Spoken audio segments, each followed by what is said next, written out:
Dear Diary, I just got back from the cemetery and Dad's burial. I think Dad would have been proud of how I handled the decisions for his funeral. I must admit, when Mr. Green, our funeral professional, told me Dad had pre-planned his funeral and had chosen cremation, I was surprised. No one in our family had been cremated. In my discussions with Mr. Green, I admitted how little I knew about cremation. Although Dad had been specific in his pre-need arrangements about cremation as his preferred choice of final disposition, he hadn't specified other things like what type of services or containers he wanted.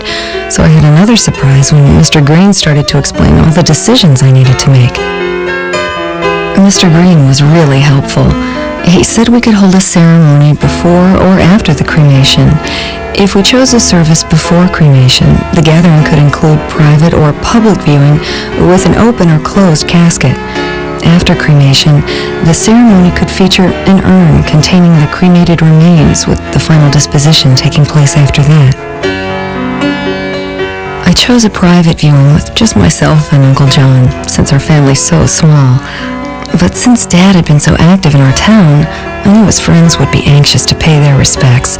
Mr. Green suggested a gathering the evening before the cremation. He explained that a cremation container would be necessary for final disposition, and that we could choose a traditional casket, a cremation casket, or an alternate container to be used just for the cremation process. He helped me select a nice cremation casket that we used for the private viewing and then closed for the gathering. Dad's friends said some really nice things about him at the memorial.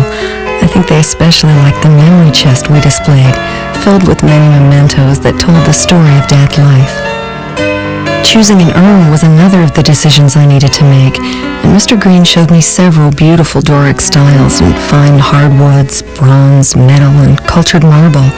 Knowing how much Dad loved long walks in the woods during fall and spring when the trees are so lovely, I chose a beautiful oak urn for his permanent memorial. Uncle John and I talked about the choices for final disposition: ground burial, placing the urn in a columbarium or keeping it at home, or scattering the cremated remains. We decided Dad would want to be buried next to Mom. We had a lovely memorial service at the graveside, and I asked Reverend Edwards to say a few words. Then the cemetery interred the urn in the sturdy bronze-lined urn vault we had chosen. This would help protect the urn and to keep the grave intact. I'll miss Dad an awful lot, but with our funeral professional's guidance, I felt very positive about the decisions we made to honor him.